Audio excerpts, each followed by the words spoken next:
Olá, pessoal. Vamos dar início, então, ao nosso capítulo 3, tá? Nesse capítulo, nós vamos estudar, então, a estrutura eletrônica dos átomos.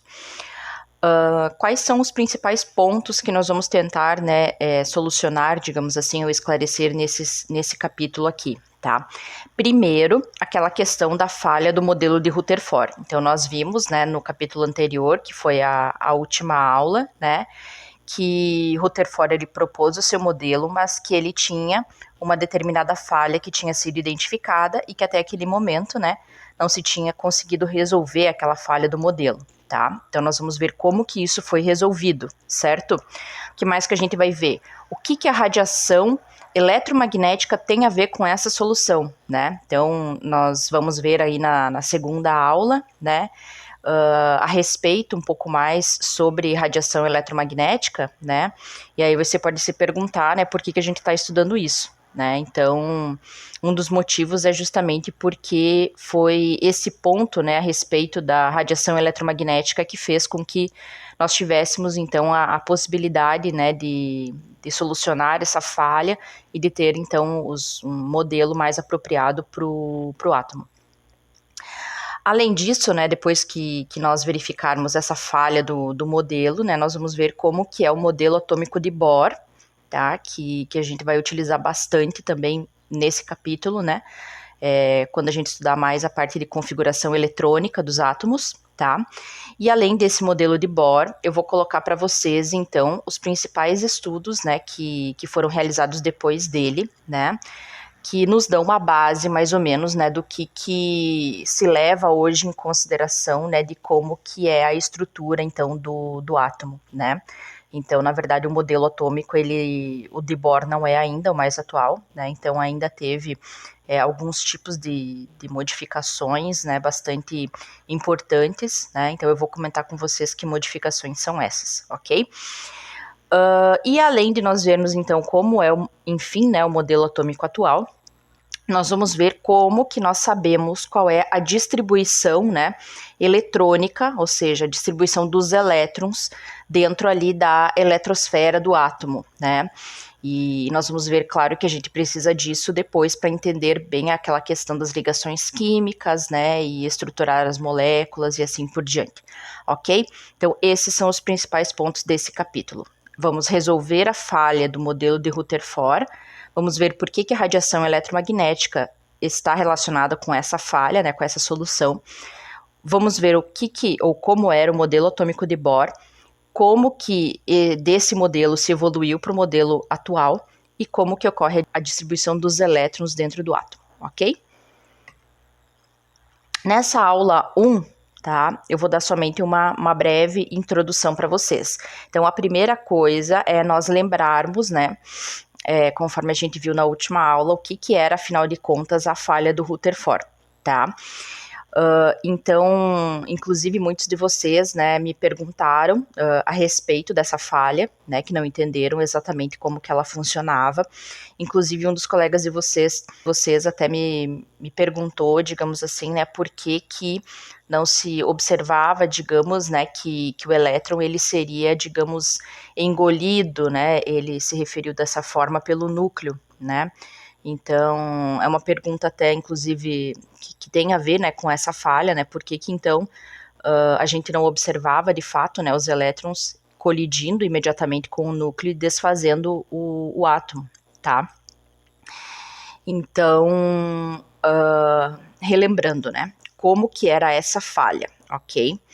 Então, vamos imaginar lá o modelo do Rutherford, né? O que ele descobriu? Ele descobriu que nós tínhamos um elétron, que nós tínhamos um núcleo positivo, ok? De acordo com Thomson, todo mundo estava parado, tá? É plausível essa questão que o colega levantou, né? Sendo o núcleo positivo e os elétrons negativos, nós sabemos que existe a força de atração entre cargas, né? Então, é bastante plausível que a partir do momento que nós temos uma carga negativa próxima de uma positiva, que elas sintam atração, né, que elas tenham essa força de atração, e aí, imediatamente, né, o elétron iria colidir com o núcleo e o átomo iria se desfazer. Ok? Então, imaginem que o Rutherford pensou o seguinte, né, ele, obviamente, sabia disso, Então, eu preciso, né, ele pensou em encontrar uma forma de compensar essa força de atração, né? Ou seja, eu preciso achar algum tipo de força, né, que jogue, entre aspas, o meu elétron para fora, né, para compensar essa atração. Então, o que ele pensou? Eu vou colocar esse elétron aqui em movimento circular, né? Então, ele estruturou, digamos, o modelo atômico dele como se os elétrons estivessem orbitando em movimento circular em torno do núcleo, tá? Quando ele fez isso, né, obviamente, a partir do momento que essa partícula, que é o elétron, né, ela adquire esse movimento circular, né, já se sabia naquela época que existia o que nós chamamos de força centrípeta, né? Então ele pensou assim, bom, eu vou associar, né, que essa força de atração, né, seja semelhante a uma força centrípeta, onde esse núcleo aqui, né, seria o meu centro, digamos, do movimento ali circular, né? E essa força aqui, né, que está sendo exercida, por exemplo, se ela for de forma circular, é como se o elétron ele fosse jogado, entre aspas, para fora, e aí eu compensaria essa questão da atração. O problema disso, né, é que tanto o núcleo, né, quanto o meu elétron, eles não eram partículas normais, né? Na verdade, eram cargas, tá? E aí já se sabia lá das leis do eletromagnetismo, né? Quando Maxwell escreveu as suas equações, que quando nós temos uma carga, que seria no caso aqui do elétron, né? Que está em movimento, né? A partir do momento que uma carga está em movimento, ela constantemente ela está liberando radiação eletromagnética, né? Ou seja, o que isso significa? À medida que esse elétron, né, iniciasse esse movimento circular, ele iria começar a soltar uma radiação e, obviamente, iria perdendo a sua energia. E cada vez que ele perde energia, sua velocidade é menor, menor, a ponto de colidir, né? Então é isso que o vídeo ele mostra, certo?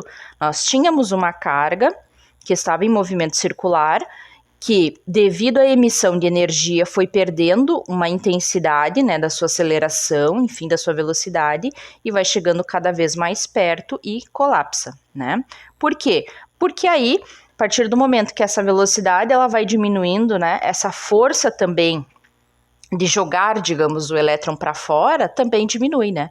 Então a força de atração do elétron para o centro do meu círculo ali, né, seria maior, tá? Então ele acaba vindo para dentro, tá?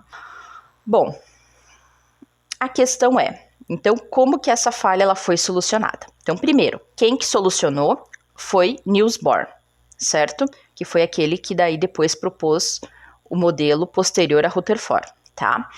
Como que ele fez isso? Então, ele teve, né, que utilizar estudos de radiação eletromagnética, ou seja, completamente fora dessa questão do modelo atômico de novo, né? Então, geralmente na ciência acontece isso, né? Então, existem descobertas em outras áreas que, na verdade, podem ser associadas, às vezes, com o que você está trabalhando, e aí faz com que você consiga, então, explicar alguns fenômenos. Foi isso que aconteceu, né? Então, naquela época de Bohr ali, né, na verdade, estava se iniciando essa questão da teoria quântica, né, desses estudos aí de física quântica, ou seja, física moderna, né? E aí o Bohr, ele pensou o seguinte, olha, essa questão a nível atômico não tem como explicar pela física clássica, né?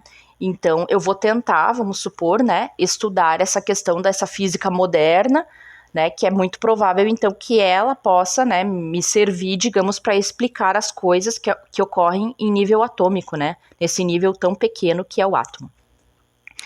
Então, ele foi lá e buscou estudos que estavam sendo realizados sobre radiação eletromagnética, ou seja, sobre a luz, naquela época, né, era sobre a luz. Então, quais estudos foram esses, né? Primeiro, ele tinha os próprios estudos dele mesmo, né, a respeito disso, que eram a respeito de espectros de emissão, que nós vamos ver, tá? Então, ele também não conseguia explicar essas observações que ele fez, né, a respeito dos espectros de emissão do hidrogênio. E aí ele foi em busca de outros 2 estudos que estavam, né, que tinham sido realizados, que foram os fundadores, digamos, dessa teoria quântica, que foi os estudos de Planck, né, onde ele solucionou um problema também que havia, que era a emissão de luz por objetos quentes, que a gente já vai ver na próxima aula, e também, né, um estudo de Einstein, que era a respeito, né, também da solução do comportamento do efeito fotoelétrico, né, que nós vamos ver também que é um comportamento da luz que não era explicado pela física clássica. Então nós temos tanto Planck quanto Einstein, né, estudando a luz e resolvendo a partir de uma teoria quântica, quanto o Bohr, que também pegou essa abordagem quântica para explicar os espectros de emissão e aí, a partir disso, formular esse novo modelo. Ok? Então, na próxima aula, que é a aula 2, nós vamos falar um pouco mais sobre radiação eletromagnética, tá? Iniciando primeiro a respeito da natureza ondulatória da luz, né? Ok? Então, nos vemos lá.